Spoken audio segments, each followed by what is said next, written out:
Hi friends, நம்ம இன்றைக்கி வந்து சக்கரவள்ளி கிழங்கு சிப்ஸ் பண்ண போகிறோம். நான் அதுக்கு வந்து நல்லா கழுவிட்டு இப்போ நம்ம வந்து தோல் சீவிக்கலாம். ஃபஸ்ட்டு மேலேயும் கீழேயும் உள்ள இதை வெட்டிட்டு தோலை ஃபுல்லாக நல்லா வந்து இலைச்சி எடுத்துடணும். நல்லா இந்த மாதிரி நல்லா இலைச்ச உடனே தண்ணியில் போட்டுடணும். இனிமேல் நான் வந்து நல்லா எல்லா கிழங்கையுமே தோல் சீவிட்டு தண்ணியில் போட்டு நல்லா கழுவி எடுத்துட்டேன். நான் சிப்ஸ் இலைக்கிறத வச்சு நம்ம ஸ்லைஸ் பண்ணிக்கலாம். நீங்கள் இதை வந்து கத்தி வச்சு கூட கட் பண்ணிக்கலாம். நான் வந்து இந்த சிப்ஸ் போடுறத வச்சு நான் ஃபுல்லாக இலைச்சி எடுத்துடுறேன். இந்தமாரி 3 கிழங்கையுமே நான் வந்து நல்லா இலைச்சி எடுத்துக்க போகிறேன். எல்லாத்தையும் வந்து இலைச்சி எடுத்தாச்சு.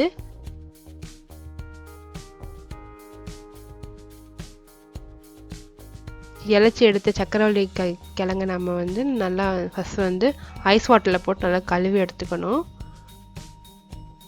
ஐஸ் வாட்டரில் போடுறேன்.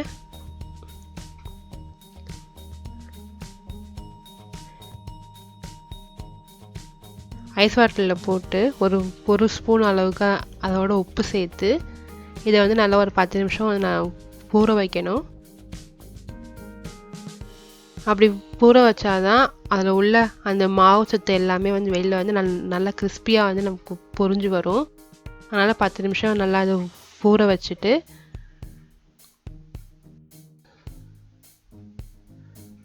அதுக்கப்புறம் இதை நம்ம வந்து கழுவி எடுத்துக்கணும். நல்லா ஒரு 3-4 தடவை நான் கழுவி எடுத்துடணும்.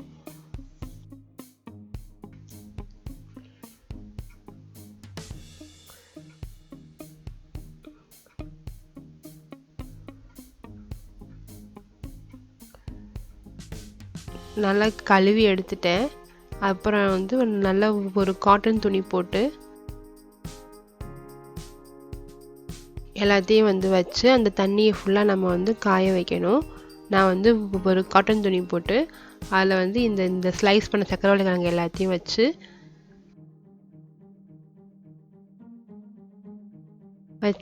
மேலே ஒரு துணி போட்டு நல்லா காய வச்சு எடுத்துக்க போகிறேன். நல்லா அமர்த்தி விட்டு தண்ணி ஃபுல்லாக நல்லா வெளியில் வர அளவு நம்ம வந்து இதை காய வைக்கணும். இந்த மாதிரி வச்சு இந்த கிழங்குல தண்ணியை ஃபுல்லாக நான் வந்து எடுத்துட்டு இப்போ நான் வந்து எடுத்து ஒரு தட்டில் போட்டு வச்சுருக்கேன். இதில் நம்ம என்ன பண்ண போகிறோம்னா ஒரு ஸ்பூன் அளவுக்கு உப்பு சேர்க்க போகிறோம். உப்பு சேர்த்து இதை நல்லா வந்து கிளறி விடணும். இதை நல்லா கலந்து விட்டுட்டு இப்போ நான் வந்து எண்ணெய் வந்து சூடு பண்ணி வச்சுருக்கேன்.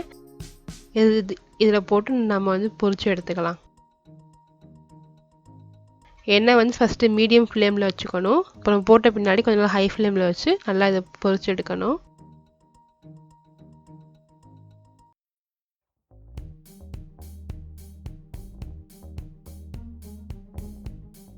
கொஞ்சம் கொஞ்சமாக போட்டு பொரிச்சு எடுத்துக்கோங்க. அப்போ தான் கொஞ்சம் நல்லா வந்து பொரிஞ்சு வரும்.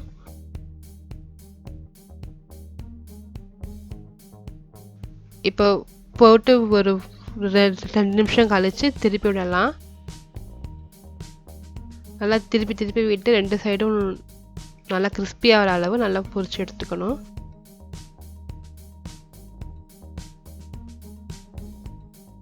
அது பபிள்ஸ்லாம் அடங்கி பின்னாடி நம்ம இதை வந்து எடுத்துடலாம். இப்போ வந்து நல்லா சூப்பராக பொரிஞ்சு வந்திருக்கு நம்மளோட சக்கரவள்ளி கிழங்கு. இப்போ அதை எடுத்து ஒரு பவுலில் வந்து மாற்றி வச்சுக்கலாம். எண்ணெய் ஃபுல்லாக நல்லா வடிச்சிட்டு எடுத்து ஒரு தட்டில் போட்டுடலாம்.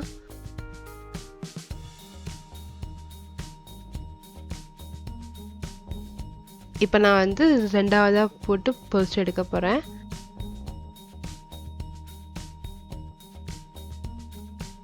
இப்போ என்ன பண்ணணும்னா கொஞ்சம் எவ்வளோ நல்லா கிறிஸ்பியாக வந்து பொரிஞ்சு வந்திருக்கு பாருங்கள். நல்லா டேஸ்ட்டாகவும் இருக்கும்.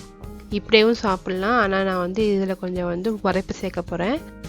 ஒரு பவுல் எடுத்துட்டு கொஞ்சமாக மிளகாத்தூள் கொஞ்சம் உப்பு சேர்த்துட்டு அந்த நம்ம பொரிச்சு எடுத்தது வந்து கொஞ்சம் சூடாக இருக்கும் போதே இதோட கொட்டி வந்து அப்படியே நல்லா மிக்ஸ் பண்ணிடணும். அப்போ தான் வந்து அந்த தூளெல்லாம் இதனோட நல்லா ஒட்டி வரும். சாப்பிடவும் நல்லா டேஸ்ட்டாக இருக்கும்.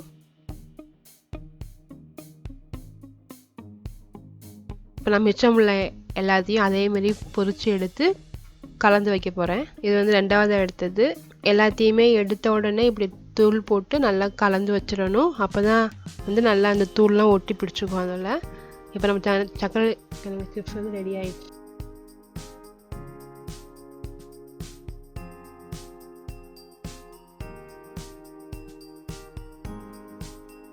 இந்த வீடியோ உங்களுக்கு வந்து பிடிச்சிருந்தா எங்களோட ennaichaddy சேனலை வந்து சப்ஸ்கிரைப் பண்ணுங்கள், உங்கள் ஃப்ரெண்ட்ஸுக்கும் ஷேர் பண்ணுங்கள், கமெண்ட் பண்ணுங்கள். சப்ஸ்கிரைப் பண்ணிவிட்டு பக்கத்தில் உள்ள பெல் பட்டனையும் ப்ரெஸ் பண்ணி விடுங்க. லைக் பண்ணுங்கள். தேங்க்யூ.